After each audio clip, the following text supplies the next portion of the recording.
What is up, Steelers Nation? Thank you so much for jumping on to another episode of All Steelers Talk. I'm Noah Strackbine, joined always by my main man, Jacob Punteri. Find us on youtube.com/All Steelers Talk. Check us out anywhere you get your podcast. The Pittsburgh Steelers, not doing much, but saying a lot today. For sure. We're diving into the tea leaves that we may have to start reading in their quarterback scouting process. Meanwhile, I've got a hypothetical trade idea that I think the Pittsburgh Steelers should go after. One that I am pretty certain would work, but we'll dive into it a little bit later. And it's Wednesday, which means we're doing a little what's more likely Wednesday. It's a beautiful one out here in the Berg. We are back. The clock says 71 degrees. Not a chance in the world. How you feeling, my friend? I am feeling great. I'm feeling like it is 71 degrees outside in terms of how warm and high the spirits are inside the new stew. It's our first What's More Likely Wednesday inside the new stew, if I am correct. And I think my lesson, my moral of today's episode is quite simple. Actions speak louder than words. I'm excited to sort of dive into that today. That is a great lesson to learn for everybody watching, for me, you included. Because I think that's where we start today. The Pittsburgh Steelers, after bringing in Carson Beck 24 hours ago for a top 30 visit, spent the day at the University of Georgia. Do you want to know what Drew Aller was doing today? He was hosting his pro day. Oh, you want to know who wasn't there? Quarterback guru, head coach of the Pittsburgh Steelers, Mike McCarthy. I will start off with a very simple question. Does it change any of your thoughts about the Pittsburgh Steelers and this draft class? Yes, I think it is sort of assembling some pieces, putting a couple of more together, and we are learning where the Pittsburgh Steelers are placing their value at certain positions. It's pretty clear to me that they are not placing a ton of value into Penn State quarterback Drew Aller. And maybe here's the other side of the coin that I think is worth considering. Maybe there is nothing left to evaluate for Drew Aller. Maybe there is just only positive, and the only thing that is left to do is to call Drew Aller's name on, whatever, day 2 of the NFL draft. More likely, or at least what I suspect to be the case, is that the Pittsburgh Steelers do not see anything worth pursuing, at least further, in Drew Aller. The buzz, at least in my estimation, should die down right about now because they have taken more of an interest and at least placed more time and resources into players like Miami Hurricanes quarterback Carson Beck and really anyone else besides Drew Aller of the initial few that they've been interested in. So Drew Aller's stock to Pittsburgh is down in summation. Do you agree or disagree? No, I 100% agree. I mean, the Pittsburgh Steelers made it very clear. And look, maybe they're playing the tea leaves or the hidden game, the chess game of the NFL, and saying, perhaps we will show no interest in Drew Aller and pull a Kenny Pickett as we did many moons ago. Oh, don't even put that out there. I'll pull you back and say there's no chance that's happening because this is a brand new regime. Head coach, general manager, totally different. And I'm sorry, but how poorly that worked out the last time, there's no chance Omar Khan watched that happen and go, I think we should do that again. I think that's the idea for the Pittsburgh Steelers here. No, I look at it and say that, is it the end of the road for Drew Aller and the Pittsburgh Steelers? No. Does it definitely bump them back a spot? Definitely. But I don't know how interested the Steelers are. Maybe Carson Beck is their top guy in the draft. Maybe he's the guy that they view as this, okay, if there's somebody there, his value matches his talent and his upside. Maybe they understand that Drew Aller is going to go earlier instead of later. I don't know what it is. But what I do know is that today was definitely a sign that said, look, the head coach who's supposed to develop your next quarterback was in Georgia not watching a quarterback. While the second, maybe the third best quarterback on your list is holding a pro day, they're not that interested in that quarterback. Well, I mean, relatively, yes. And do you think it is something as simple as the amount of prospects at Georgia compared to the players worth the NFL level players at Penn State's pro day is just overwhelmingly in favor of Georgia. So like it's better use of Omar Khan and Mike McCarthy's time, or do you, like not to erase it. Like I do think it says a lot if they're not showing any interest in Drew Aller's pro day, right? Like I think it means that they have, if they wanted him in round 2, they'd be there, right? Like that. So we can kind of roll that potential option off the board. That being said, you have guys like when we talked about defensive lineman Kristen Miller, inside linebacker CJ Allen, like just a couple of guys to name that are going to go in the first 40 picks. Yeah. Maybe it's a better use of Omar Khan and Mike McCarthy's time to be down in Athens rather than in Happy Valley. No, but that does not dismiss the fact that missing Drew Aller's pro day sends some type of message. I hear that. I do agree that they should be in Georgia. It makes more sense to be in Georgia, but the top player, this is not a normal draft year. This is not a normal situation at all for the Pittsburgh Steelers. They are without future quarterback, and until they get it, the only thing Mike McCarthy's talking about is the future quarterback. It's every conversation. It's what everybody talks about nonstop in that building. So to me, it's like, if I hear what you're saying and I agree with it, but if they thought Drew Aller could be the guy, Mike McCarthy's at that pro day, because he's not missing that pro day to say, nah, well, we'll figure it out on a top 30 visit. Nah, that's not going to happen. And I expect they will bring him in on a top 30 visit, but because it won't count against them. But I do think that it means something. I do think it means something. It is local. It is going to be local. So it's going to be fun. Yeah. Is the trade for Tanner McKee fake as it seems? Because yeah. Thank you. That would have been a wild turn of events at quarterback, huh? Absolutely. That conversation could have went way off the rails. Let's talk a hypothetical trade here, okay? I put a story out today. I've been thinking about this, okay? The Steelers are still missing a wide receiver. And let me lay the whole thing out for you. Let me just sit back while I investigate a little bit further as well. Is it happening? No, of course not. Oh, okay, of course. Got me nervous. The Steelers are still missing one piece to their wide receiver core. That piece is a slot wide receiver. They have DK Metcalf, who could do it all. They have Michael Pittman Jr., who could do it all and who's going to do more in Pittsburgh. They have Roman Wilson, who you hope does something, but you're not banking on that whatsoever. And then you're going to draft somebody in the draft, potentially the first round, and that's going to be your third guy. So you have to walk a very dangerous but needed line of a wide receiver 4 with wide receiver 3 upside, who maybe has wide receiver 2 upside, who fits that slot role to say, when I am out there, because you have 3 outside guys, when I'm out there, I'm a slot guy and I'm the shifty little speedster that could do a lot of things. I'm the gadget guy. They need a gadget guy. That's what they need. I've got one for you. Yesterday, the Denver Broncos traded the whole world to the Miami Dolphins in exchange for Jalen Waddle. They said, here's your first, or here's our first, here's our third. We're going to take a fourth. We're going to give you a fourth. Made no sense. Terrible trade. Now they have too many options. And everybody's going to immediately say Troy Franklin or Cortland Sutton and say those are the names the Pittsburgh Steelers should go get. I got one for you. Marvin Mims. The Steelers should call the Denver Broncos right now and say, hey, you know the guy that got 350 yards for you last year, who's virtually out of your offense in this new Sean Payton offense, but who has upside? He's a former second-round pick. He led the NFL in this thing called punt return yards last year. Guess what? The Steelers need a returner. They don't know where they're going to get a returner. The year before that, he led the league in kickoff or kick return touchdowns, I believe. Maybe it was the year before that one. 2 years ago, 500 yards. Last year, 300 yards. Guy's got 8 touchdowns in 3 seasons. He's got 1 year left on a rookie deal, which means he costs nothing. And you want to know what you're going to get for him or what you're going to give for a Marvin Mims?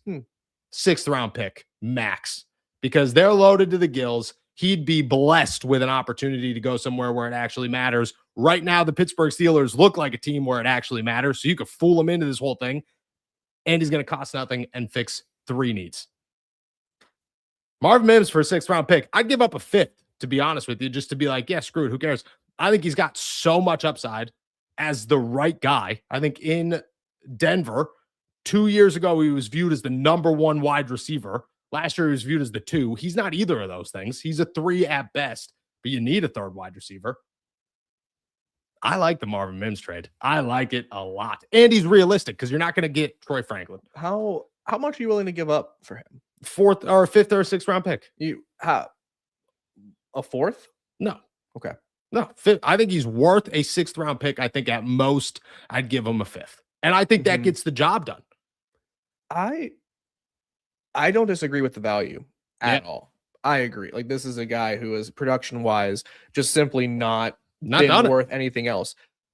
He does have a legitimate role in the Denver Broncos offense. Is it as a number 3 wide receiver? No. Yeah. It is as their return specialist and as a guy who can stretch the field once every 6 games. Sean Payton is a guy who I imagine it would be difficult to pry a player like that away from. Yeah. So I'm wondering, do you have to overpay for a guy like Marvin Mims? Hey, if you want to give him up for a 6th round pick, which is in my opinion the absolute most value you should spend if you're the team trading for him. But if I'm Sean Payton, I can be like, you know what, this guy's really important to our team. He plays a role that's not just on the offensive side of the ball. He's a special teams contributor. You gotta really sweeten the pot here for me to give him up. That being said, he fills some needs for the Pittsburgh Steelers. I would certainly be in favor of adding Marvin Mims.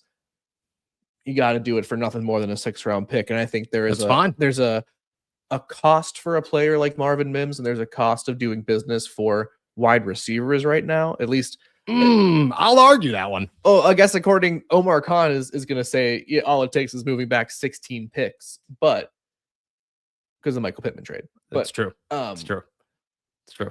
Ask the Denver Broncos, it takes 6 picks, and ask the Buffalo Bills, it takes multiple picks to get DJ Moore. I agree. And so maybe the going price for a guy who you think is only worth a 6th round pick is worth just a bit more. That's my worry. Because then what happens if you send a 4th round pick to Denver for this guy and all he is a returner? I wouldn't do that. Okay. I wouldn't send a 4th, but I think it'd be so easy to get him for a 6th.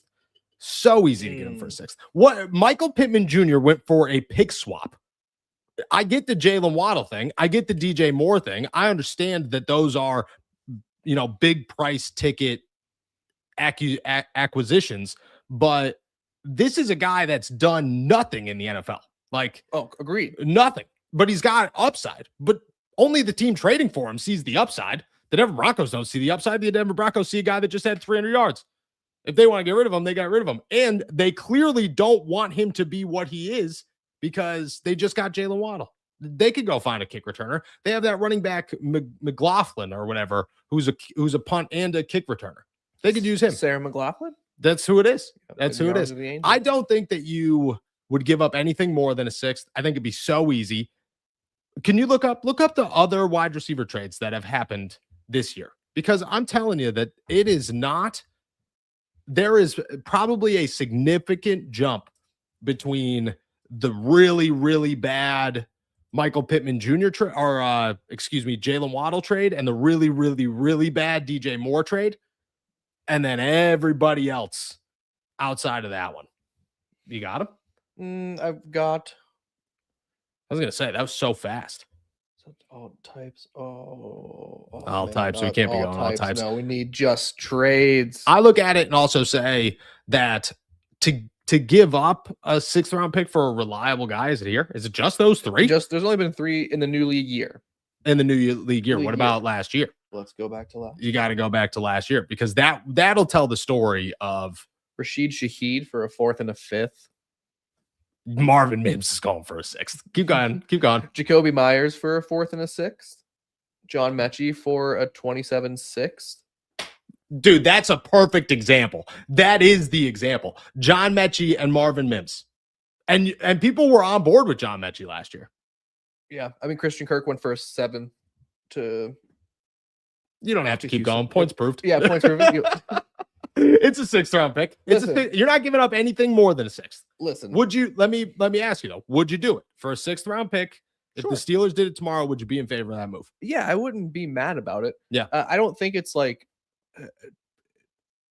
I don't know. I think my bigger issue is like, why go get a gadget guy right now?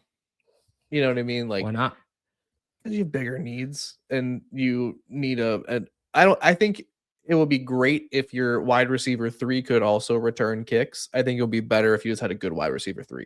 No, I agree with that. But I think you draft a wide receiver 3. I think this is just to make sure that when you get Denzel Boston, you still have a kick returner. You know, that's because you're going to need 4. They play 4 wide receivers. Oh, you need 5 or 6. Yeah, but you need 4 that are going to be on the field. You know what I mean? And Ronan Wilson. it's not going to happen. Like, it's not going to happen. It's not going to happen. It's not until it does. I can't say that it's going to happen. I feel so confident in this move. Like, I think Marvin Mims is a stud that's never had the right offense for him. And I'm not saying Mike McCarthy's offense is going to be the one for him. Let's back the train up there a little bit. But I'm saying that you put him in the right situation. I like it. Would you do the same thing for a Troy Franklin? I'm just rattling Denver because they just made a trade. Why not? Why not on their part, not the Steelers? Probably.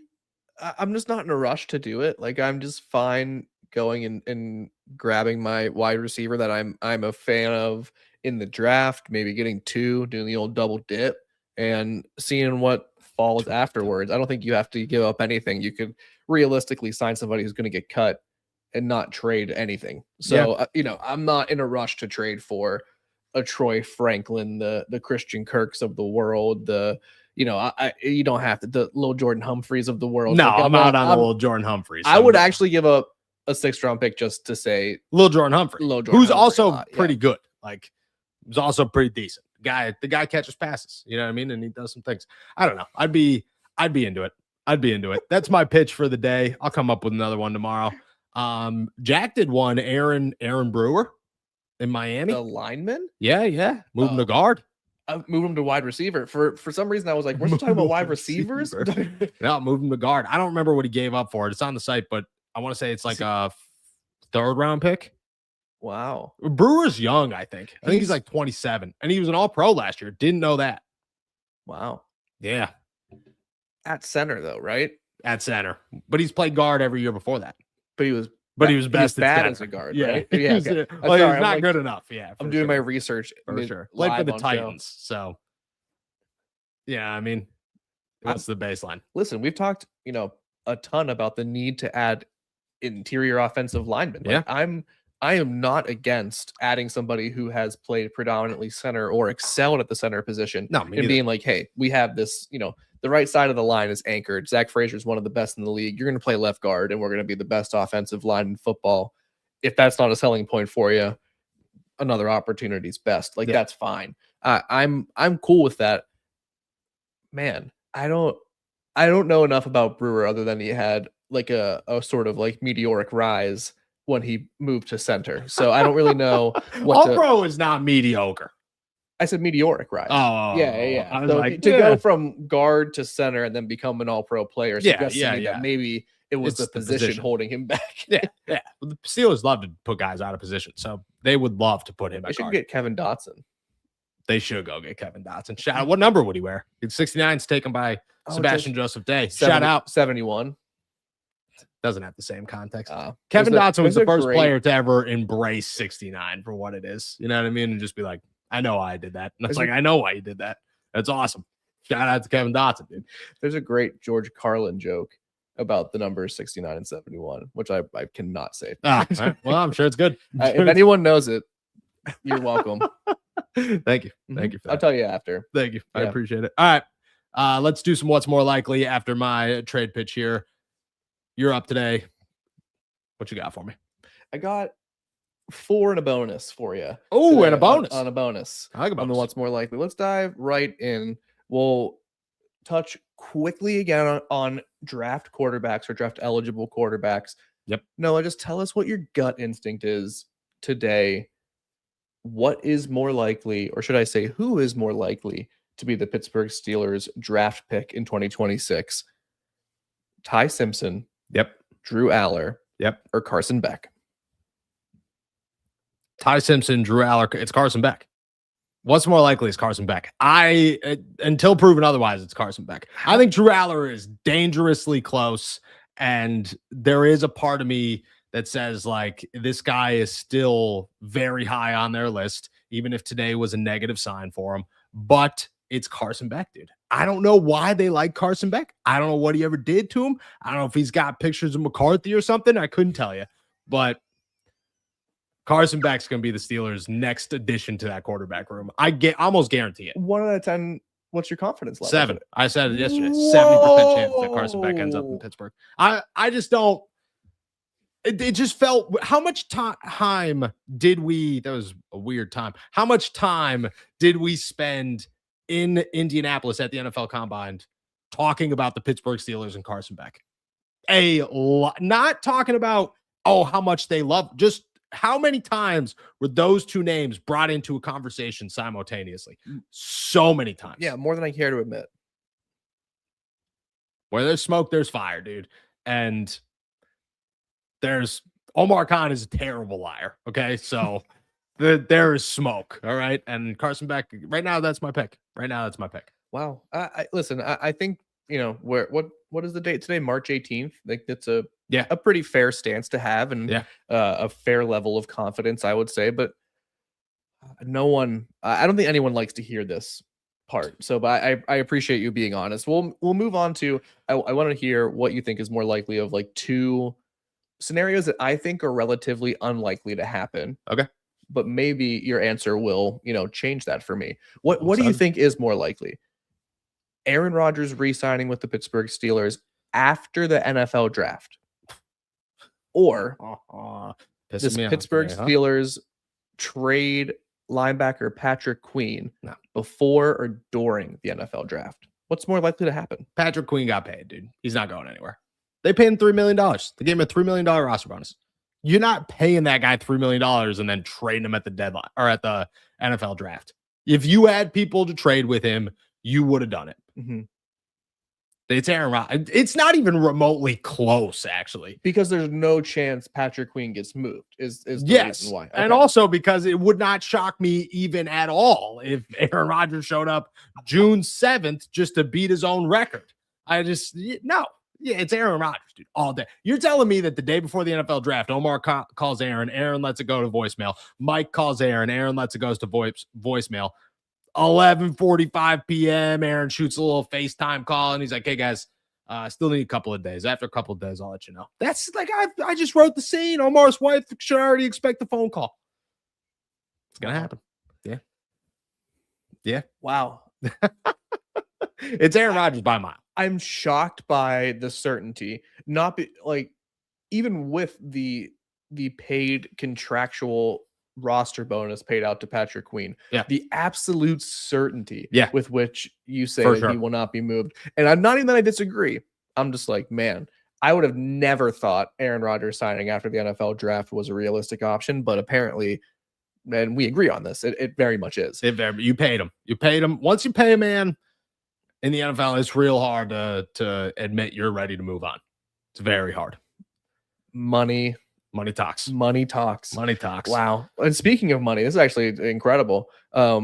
We've talked a lot about contract extensions. We've talked a lot about who is going to get contract extensions, how many players.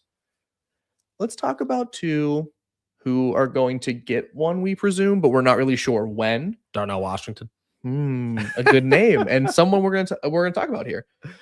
Who is more likely to get the contract extension first? What's more likely to happen in terms of contract extensions talks? Is it Darnell Washington? Okay. Or Keanu Benton getting a contract extension first? Darnell Washington. Darnell or Nick Herbig?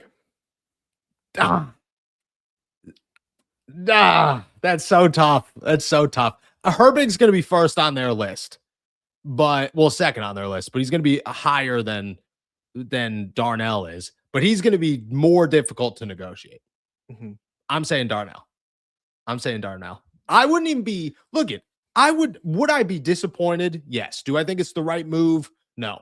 But I would not be stunned at all if Nick Herbig does not sign an extension this offseason because he's trying to bet on himself and the Steelers aren't certain about what the future is. Mm. Mm. Would you say that we talked about this a bit yesterday as well. Is he Yeah. number 2 Yeah. on the Darnell Washington? He is above someone like kicker Chris Boswell? No. I Okay, think so it's I think Porter, Boz gets Boz. done first because he's the easiest. Mhm. Then I just think Boz got shoved under the rug last year, and they were just like, look at pal, Cam already did this. We only have room for one. Stop it. I think that it's Boz, Joey. I think Joey's priority one, but it takes 2 to tango, and that's going to be more difficult than Boz. Boz because it's easy. Joey. Then I think they're going to start with Nick, but I'm not positive that Nick's going to sign. And then it's Darnell. I think Keanu's last. I'm not saying I agree with it. I'm just saying I think Keanu's last. Nose tackles are easy to replace, especially ones that are playing out of position. And I think that he's there and he's good, but I also think that the Steelers understand that they have yet to be able to see him in his natural position.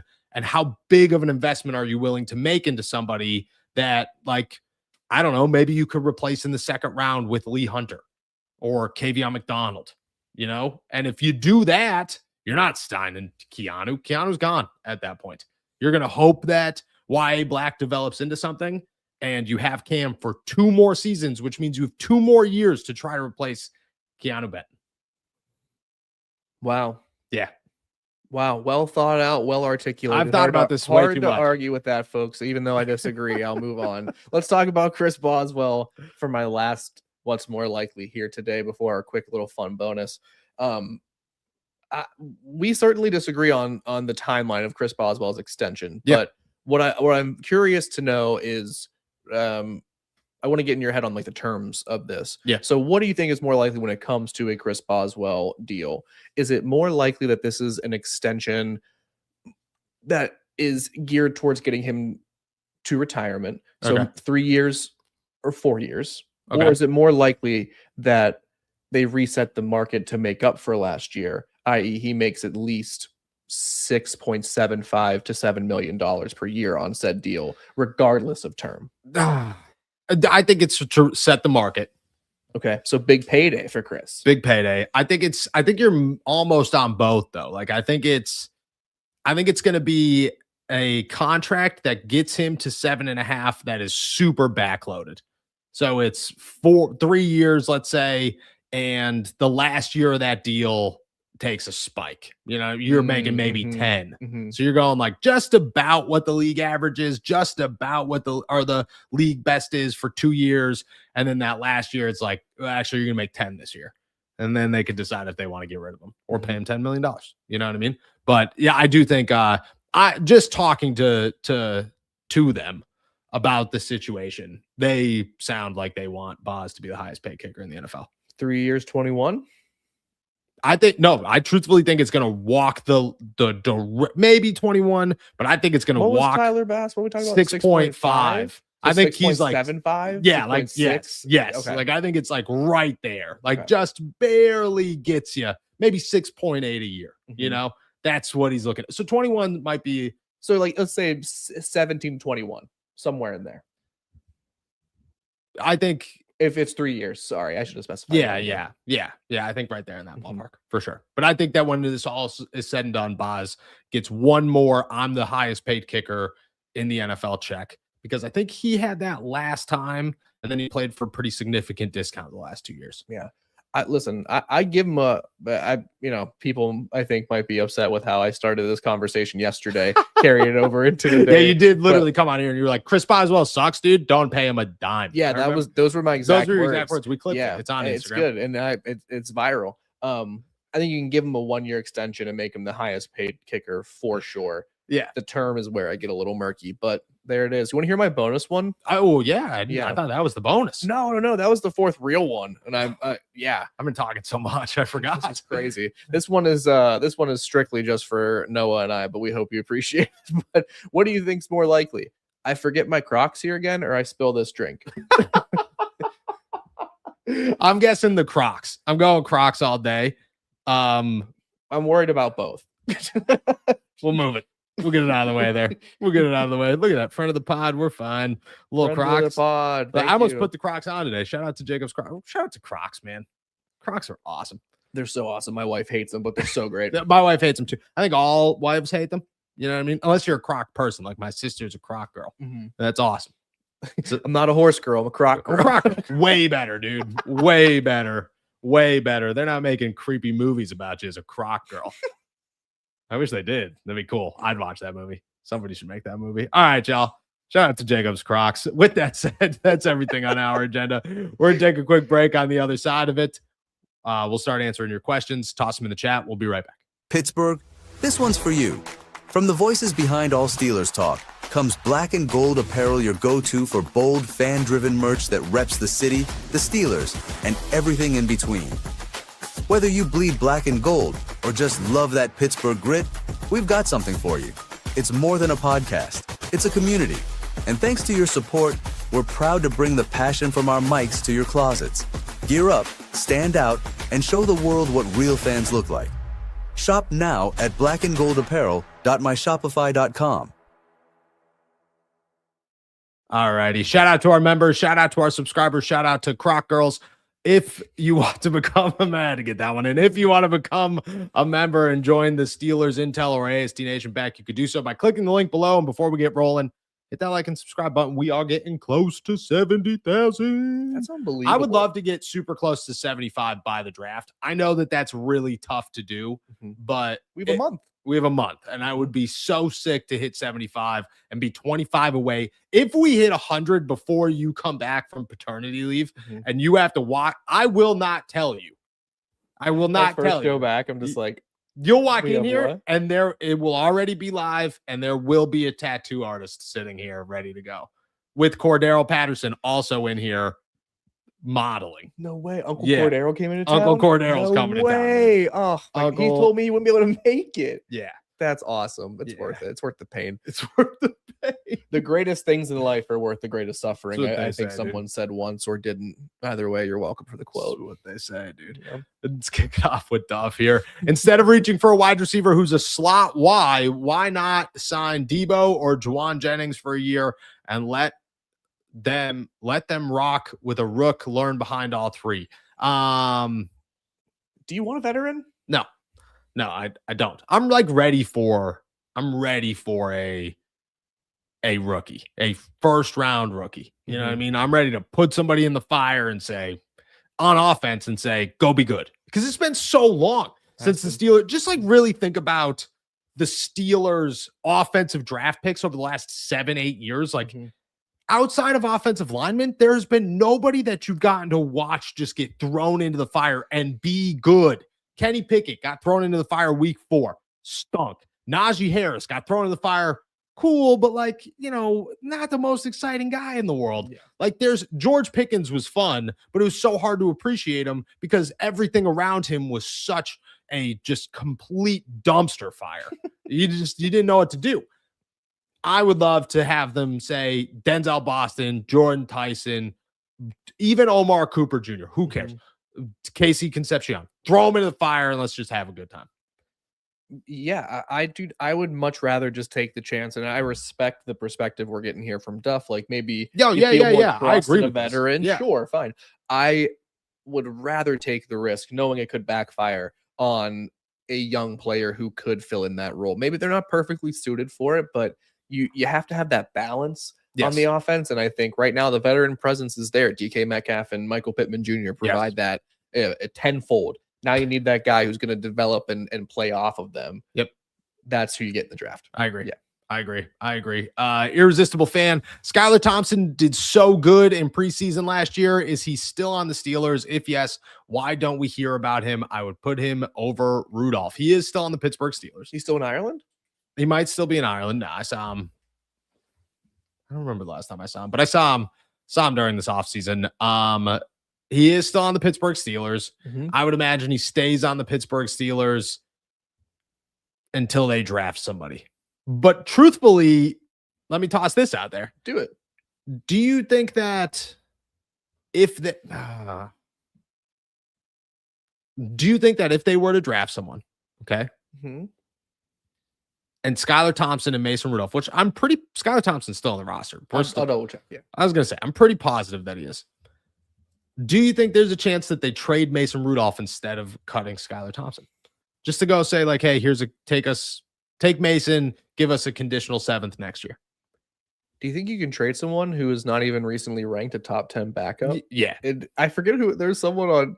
We're talking someone Tanner on McKee Twitter. out here. Okay. Who just went for a 3rd to Pittsburgh. Yeah, that's what I'm saying. Like Mason Rudolph goes for a 1st rounder in that scenario. Listen, I know I don't understand where's the market for like who's going to trade for Mason. You have to. I'd have to You'd sit cut down him. and you'd cut him. There's no way you're getting a pick for him. Maybe that might be the case. I don't. When I Might say be these the things, case. I'm not like saying it to like be like, oh, I want to like No, make I hear you. Noah feel bad or whatever. Like I want to be like a jackass. hurting his by- feelings yeah. over here telling me he's No, wrong. I You might be just right. like what team? If you can't send him to Tennessee, you can't send him to Atlanta. You know what I mean? So many Yeah, of these teams true. where you could maybe send him somewhere, they already filled these spots. True. Is he on the roster? I got distracted by forming my own thoughts. I wouldn't hate Skylar Thompson over Mason Rudolph. I think the reason that they'd keep him is because Mason Rudolph over Skylar Thompson is because he's a free agent. Mm-hmm. Well, that ends that conversation. The reason that they would keep him, even if that was the situation, is because Mason is a really good vet with these guys. Like he takes guys under his wing. He's really good at it. And I think that the Steelers would want that around. Yes, there's in a very similar way where like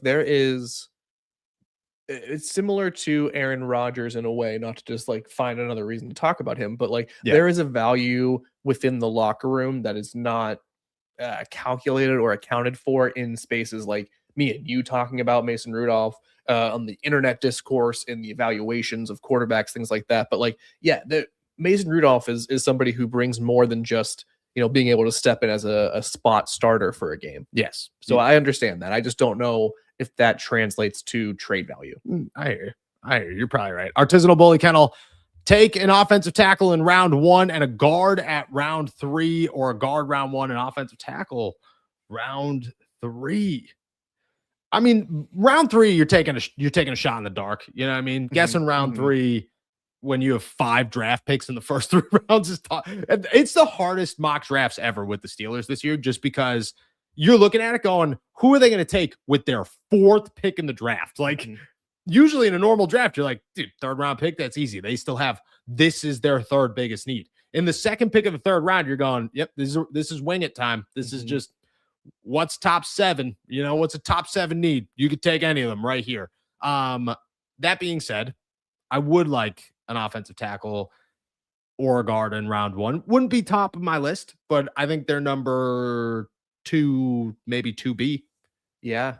I mean, I think honestly, it's hard to really differentiate between wide receiver in round 1, offensive line in round 1, because we talk about the guys who are worth taking at different positions, and I think they're just in the situation now where if you don't go wide receiver, it's not the end of the world, because that probably means you chose a player like Guyonic from Penn State, or you got one of the tackles from Utah and they fell to 21 miraculously. Like otherwise, that means you are taking a wide receiver like a Jordan Tyson or a Denzel Boston, who I think are going to be high caliber NFL wide receivers. So I'm all for taking an offensive lineman. I just don't want to see it be a reach of a pick at 21 regardless. I agree. That I very much so agree. It has to be best talent or like a value pick. It can't be anything less.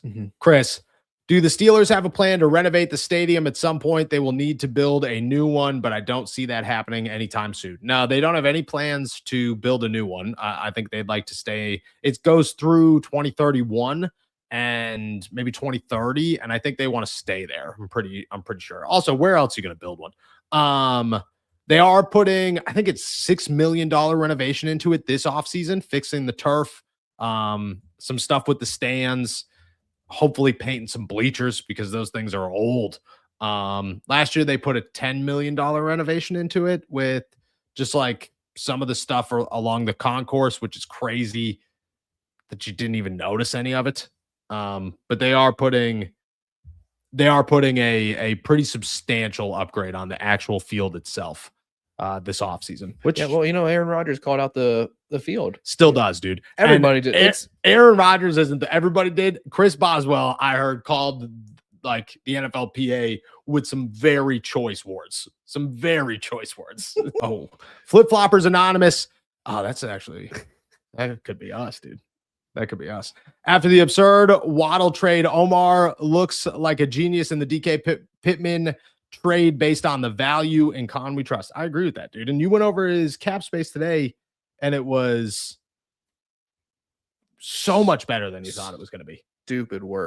Stupid work by Omar Khan here. It essentially boils down to it being like it's a 3-year extension, but it's basically like a reworked 2026 contract and then a 2-year like $38 million extension, and he will make 8 point something the salary cap charge for Michael Pittman will be in 2026, and even when it goes up in 2027 and 2028, it only goes up to, I believe, 24 and 26 million cap hits. And again, in comparison to the rest of the league and the players who make that much versus their production, Omar Khan is just, really hit it out of the park in terms of contracts and navigating this like ridiculous trade market right now. Yes.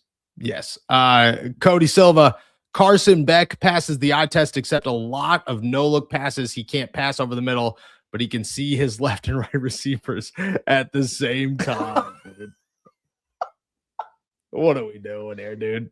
What are we doing here, dude? What are we doing here? Hey, crazy eyes.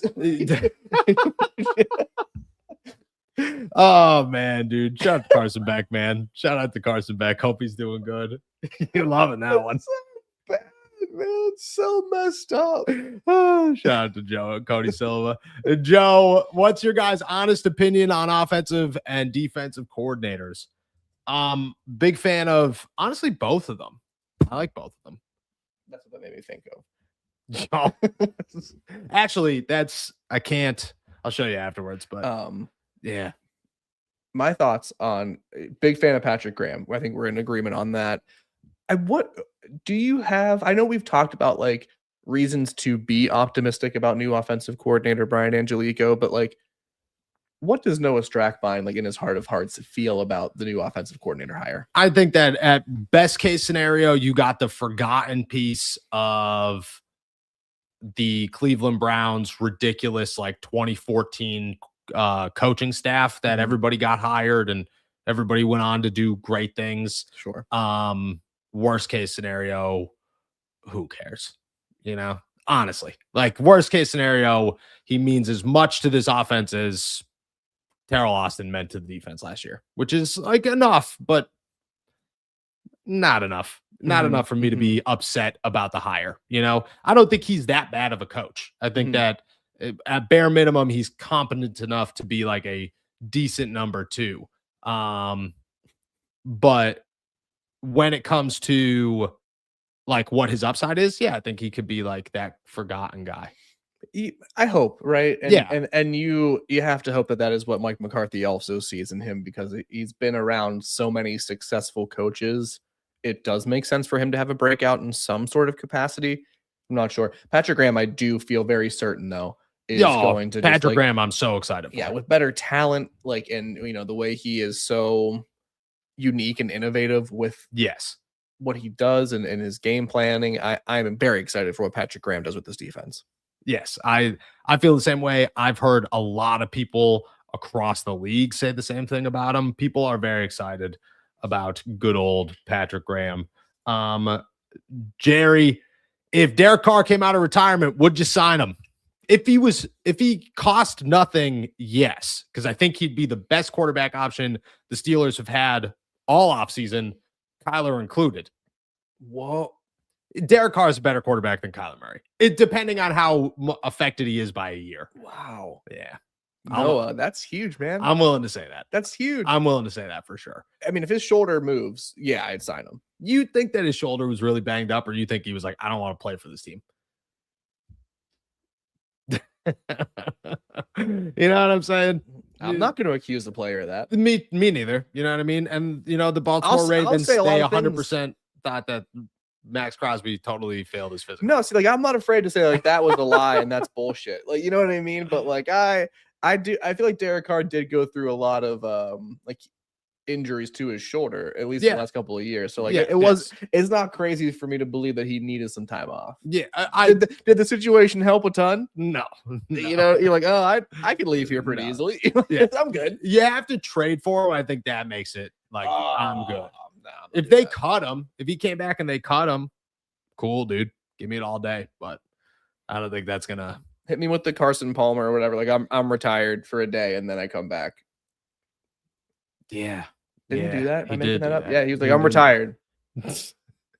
Contract doesn't count. I'm retired. Yeah. And they're like, what do you mean? He's like, I'm retired. I'm retired. I can't honor it because I'm retired. I'm retired. It's over. But you're on a different team now. But I retired. I retired. Shout out to Rob Gronkowski. He was the other one. Dude. The Lions should have been. Maddie, much love. Member for a year, dude. My dude. Much love. This is going to be your thoughts. This is going to be your thoughts on certain prospects. One, Ted Hurst.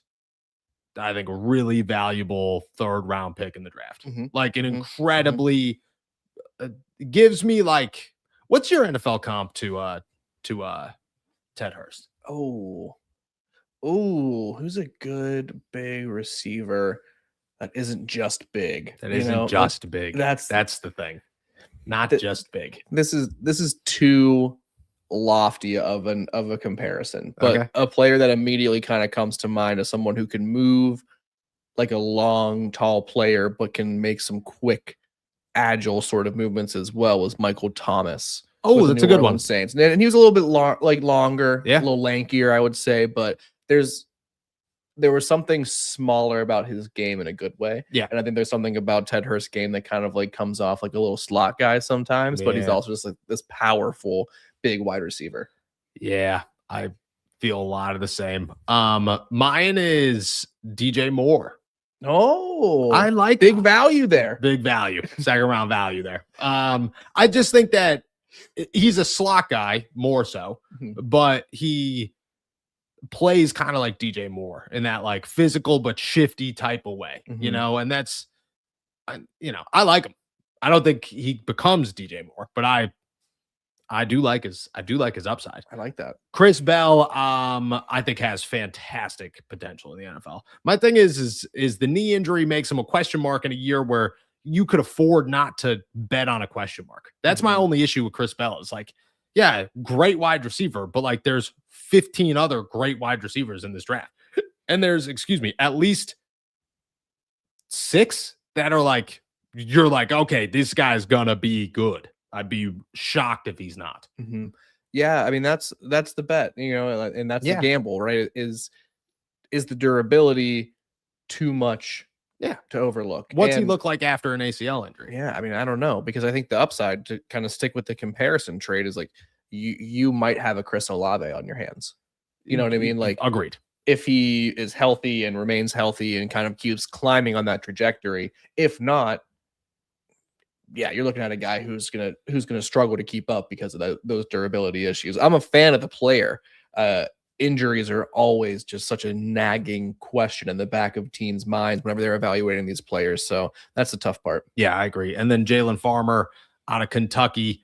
Oh, I like Jalen Farmer. I like Jalen Farmer the least of these 3. Sure. Who's my NFL comp for Jalen Farmer?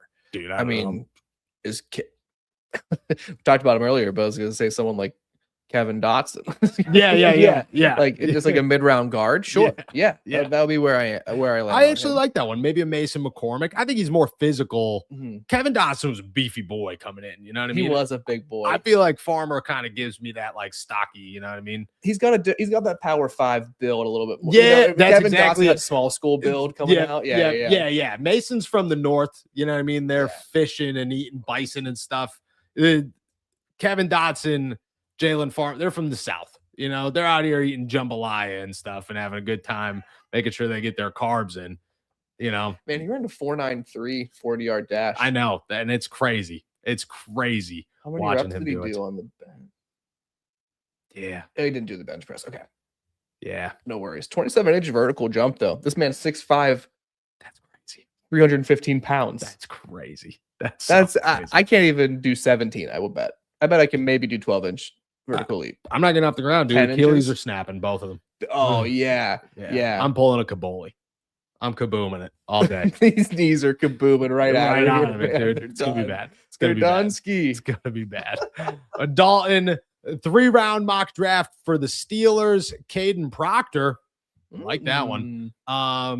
Jennings Dunker, Anthony Hill Jr., and Deion Burks. Oh, and then Drew Aller. Yeah, because you have 100 picks. So 21-53. Okay, so can I push back? I'll tell you the parts that I really like. I think Jennings Dunker in the second round is a great value pick if you're coming up with Anthony Hill Jr. in the third, because that is a steal. Deion Burks in the third, I think, is a good value for where that is. Drew Aller is a good value for where that is, as much as that I don't want to say that. Caden Proctor scares me because he's too big. He's too big. He's ginormous. He gives me Ginormous. who's the dude in Juwan? No, not Juwan Jones. Is it Juwan Jones? Who's the right tackle in Cleveland that gets hurt every year out of Ohio State? The big boy, DeJuan Jones. DeJuan Jones. That's who he gives me. He gives me DeJuan Jones vibes. Just like too big of a player. Yeah, the body just, It's not gonna hold up. Andre the Giant style. Just you're like, oh man. Yeah. Don't let him fall over. He can't get back up. Yeah, You know? exactly. Yeah. No, Exactly. I get it. He's if he hits, you've got the mountain, at your left tackle position. So I understand the Legit appeal. mountain. I literally understand the allure. It's quite easy here. But Jennings Dunker in round 2 feels like a little too high for me. I agree. Anthony Hill three, saving it in the third, because at that point I'm like, oh, you didn't miss on anything. You know, like you didn't waste the pick and miss on a guy. Right. I would flip flop those. I think maybe it's a little bit more digestible for me if those picks are swapped, and for the sake of this, to give more compliments, that's what happened. Yeah, that's what happened. I think overall pretty, questionable, but pretty decent. No, and it thanks fills for the sending it mold. I in. mean, you're walking out of there going, we're good. Offensive line's fine. Offensive line's good. Yeah, Shout and out- you got your slot wide receiver in Deion Burks. For sure. Shout out to Roy G. Bivington coming back to the YouTube membership, my guy. Appreciate you. Let's keep it trucking here with John. Speaking of a return man, I've seen a mock that had Wetchin, thank you, going as high as the 4th round. Does he really have a chance to go that high as a specialist?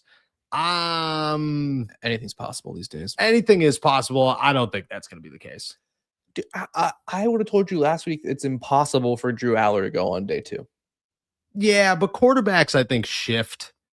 They Sure. always get a little bit of like a, you know what I mean? Like an Oh, God. excitement. They're the shiny keys. A late round wide receiver, dude. You're just like, yeah, whatever. There's 100 of you. That's true. Two. That's true. I mean, I think it's possible. I agree. think it's possible. I think it's possible. And that is Would you risk. do it? No, No chance. no. No Tree chance. Archer. Why did you do that? Oh, he's so Why sick. did you do that? Special teams, he's so good. Why would you? He's so of all unique. the things, we're enjoying this Wednesday. You know what I mean? We'll hump day. I wasn't for the last second. Now the rest of it aren't either. Now no one else can. Now no one is either. Thanks. You're Appreciate welcome, and I that. love you. Appreciate that for sure. Pittsburgh Hornets. What's more likely? Russell Wilson finds his way into the starting lineup. We could stop there. Or a quarterback other than Rodgers wins a playoff game this season for the Steelers. Oh, it's still significantly further into the quarterback realm than it is the wide receiver. Yeah. Yes. Only way Roman finds his way in, and I hope Roman succeeds, man, but it's not looking like that's going to happen. The only way that I see that happening is if injuries happen. And it's going to take 4 injuries after the trade deadline for Roman to get into the starting lineup before it takes 1 injury for Will Howard to somehow win a playoff game.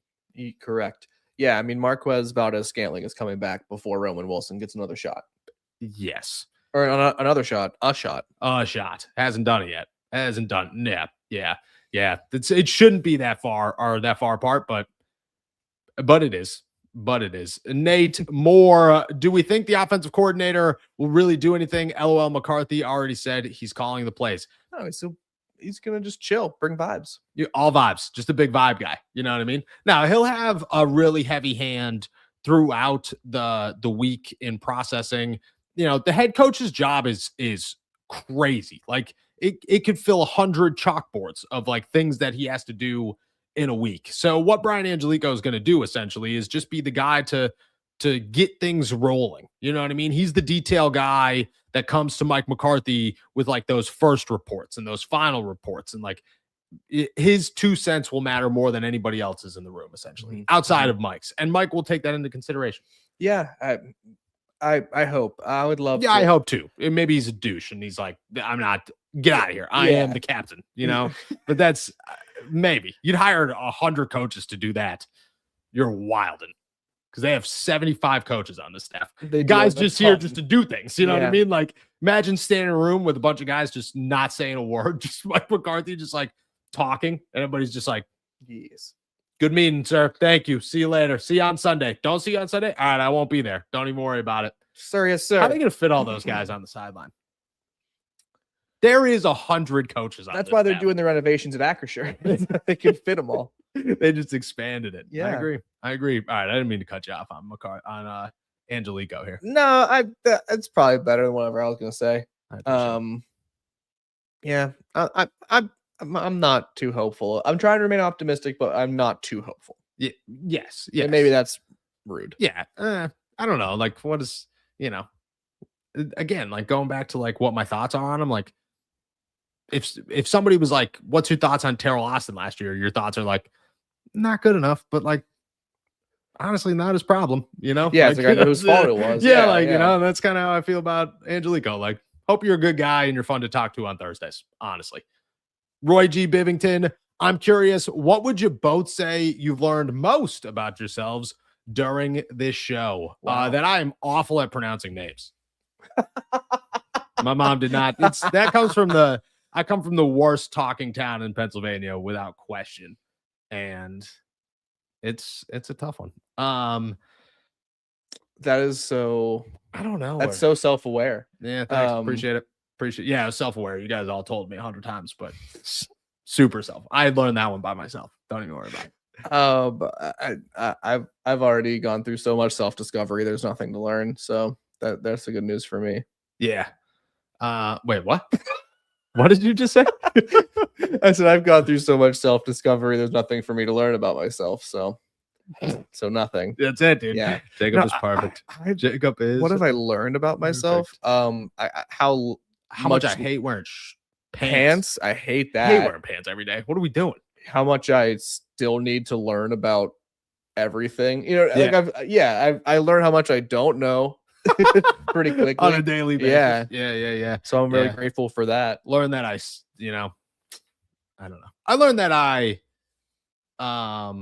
we're spending a lot of time on this question. Shout out to Roy G. Bivington. I hope it's worth it. I hope it's worth it. Well, I've learned that I've learned how to communicate with people better through this, for sure. For sure. Great. For sure. Great one to end so on like there.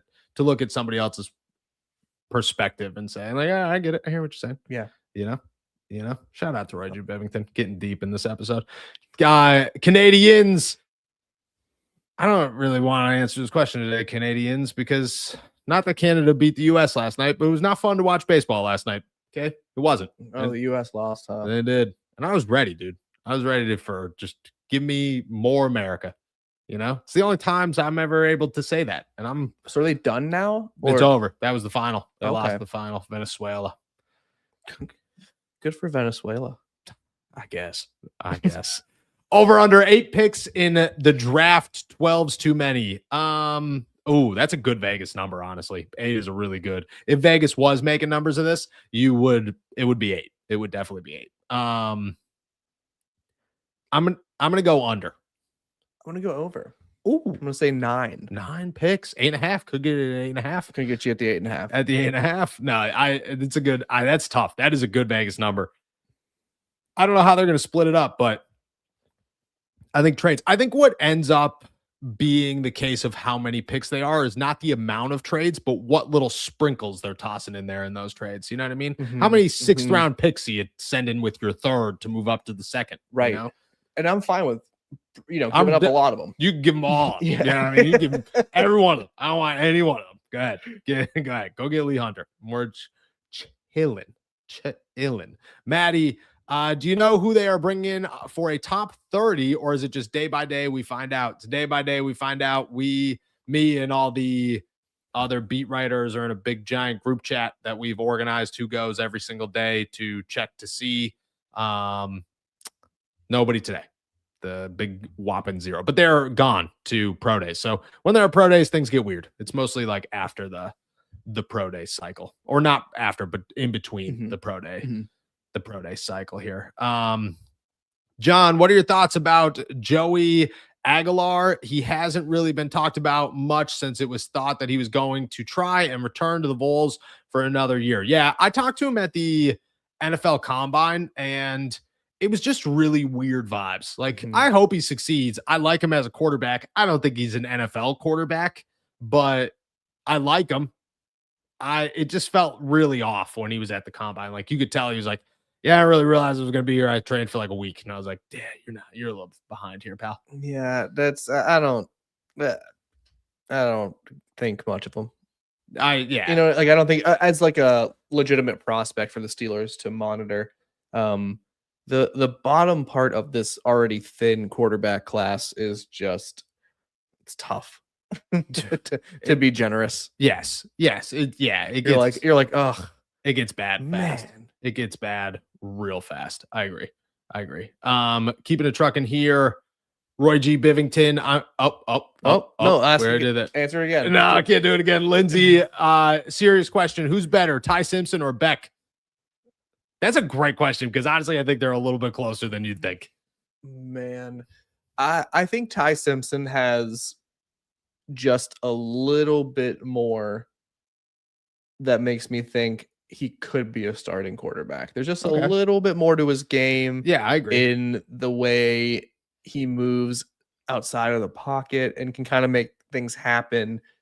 Straight like throwing, like, mechanics, arm strength, accuracy, like it's a wash, when you get down into it. But like, who has that little slightly more special ability to make things happen? I think I kind of go towards Simpson over Carson Beck, but it's not like you're talking about it. It's not like you're talking about Lamar, a typical first versus third round pick. Like, and Carson could go in the 6th, and you're like, that doesn't surprise me at all. But he's still dangerously close to Ty Simpson. Really, at the end of the day, Simpson's better. It shows just how bad this entire class is. Correct. The Yins or Jake. Dan Orlovsky seems to think Simpson has more potential than Fernando Mendoza. So you really think he goes on round 1?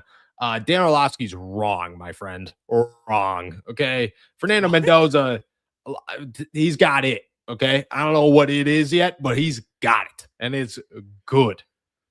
I don't think Fernando Mendoza ever becomes anything great, but I wouldn't be shocked if he did. Like, if Fernando Mendoza became Andrew Luck, would you be like stunned?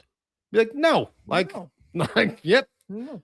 Good quarterback. You know what I mean? If he plays 18 years in the league, wins a Super Bowl, makes 4 Pro Bowls, and he ends up being Carson Palmer, you know what I mean? Or Phillip Rivers, you're like, yep. Ty Simpson does that. You're like, dang, dude, shout out to that guy. Look at that. Yeah. That you're going to stink. I look at Fernando Mendoza and Dan Orlovsky. This feels like a little bit of running out of your own end zone with that take. It's just not right. It's not right. Fernando Mendoza is an NFL quarterback. Yes. No ifs, ands, or buts. Yep. How good? I don't know. Pick your ceiling. I don't really give a shit about debating that. Yeah. Is Ty Simpson an NFL quarterback? I don't know. We'll find out. We'll find out. That's the difference. That's the difference. Yep, I agree. Shout out to Dan, man. Always got to get his stuff going. Dan or Romsey. Yinsburg Steelers bench cut start hoodie, flannel, or sweaters. Try and agree on the decisions as a team. Hashtag Team Hoodie Noah versus Team Sweater Jacob. Oh god, I might fist fight you for a good old. Can we both agree flannel? That flannels are cut? Yeah, we'll cut flannel. I love I'm wearing. Yeah, one today. But I love a good flannel. But they're third. They're easily third. Oh my gosh, dude. You know I want to start. I do sweaters, love a but- good sweater. I love a versatile sweater. Yeah, but you got. I love a sweatshirt, man. You love a sweatshirt. Love a good sweatshirt. Whenever you wear a sweater on here, I get roasted. you get roasted. I get roasted. You I've know? also learned that all my sweaters have stains like right along the like edge here because I don't know what bleach is yet. You know what I mean?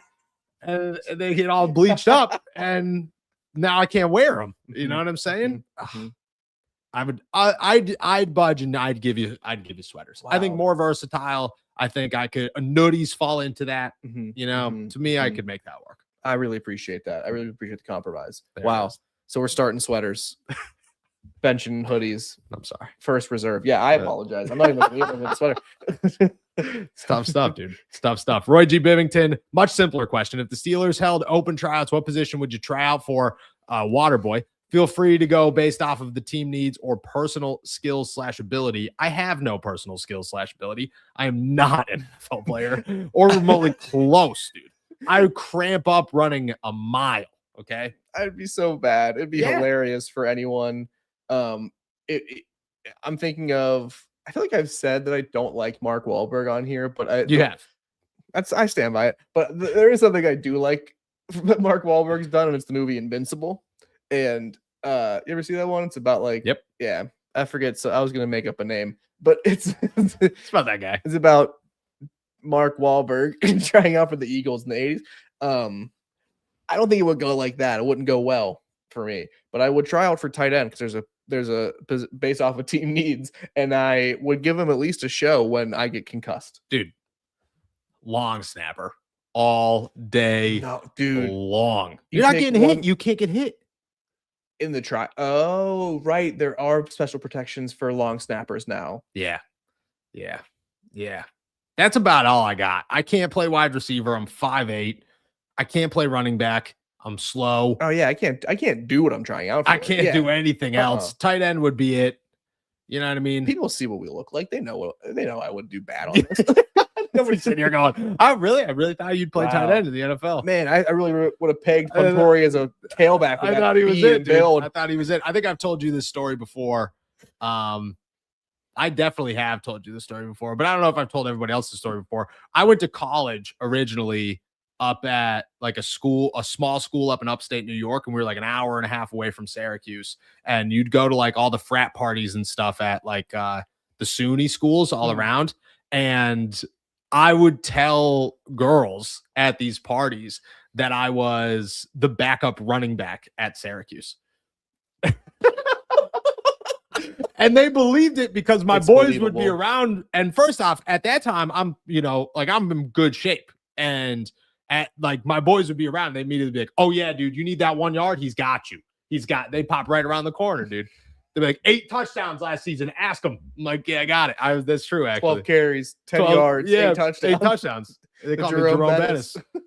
Yeah. Shout out, dude. Shout out to Syracuse. I'm playing running back.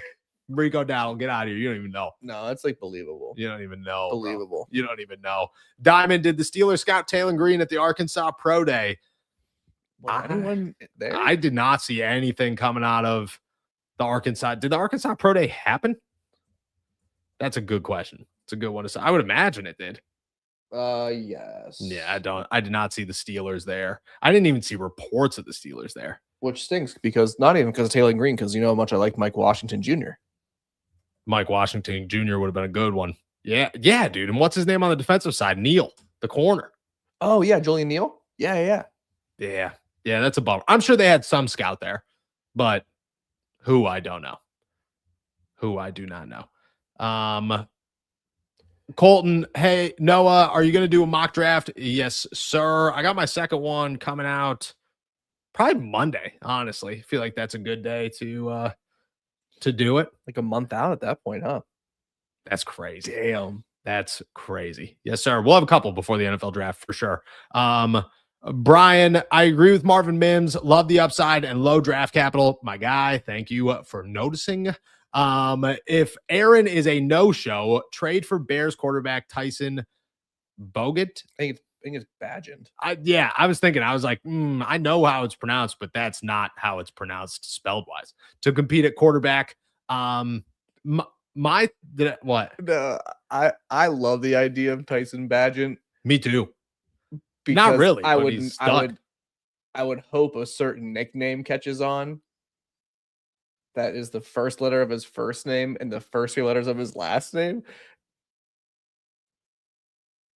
I don't know. The first 2 letters of No, his first. just the first letter of his first name, T.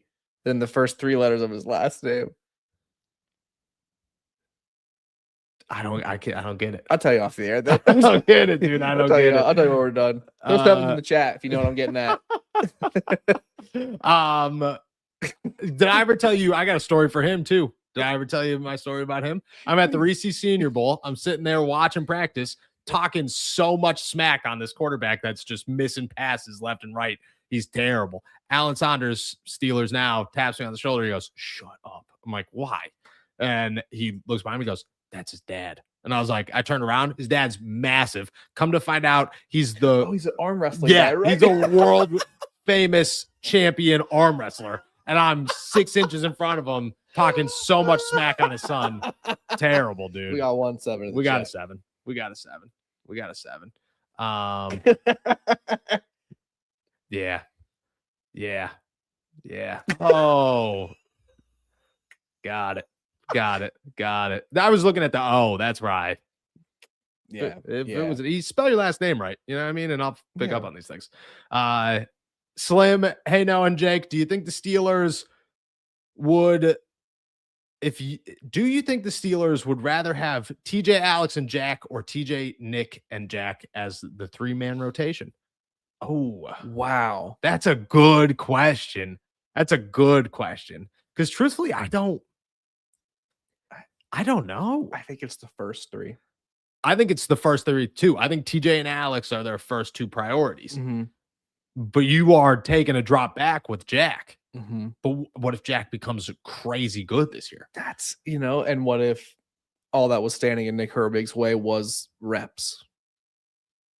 You know what I mean? Like, what? Good question.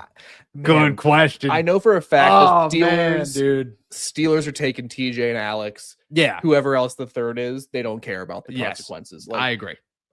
But if it was me, I'm going number 2, I think. I'm going 2-2, but I also think that you might have just made a massive mistake. You know what I mean? Alex Highsmith is so good. Yeah. At Like, I football. think there's a chance you walk into week 1 and you go, wow, dude, we got rid of our best edge rusher. Yeah. TJ's gone too. Like pec injuries. And you're like, oh, God. And it's over. Nick dude. and Jack. And then it's over, dude. You got Taco Charlton and Melvin Gordon again, or whatever his name was. Oh, yeah. Melvin Ingram. Melvin Ingram did Yeah. play. And then he was like, hey, guys, can you let me leave? I'm out, dude. I'm out. Deuces. Shout out to the boy. That man I still have them. I saved them. I save ridiculous interviews sometimes.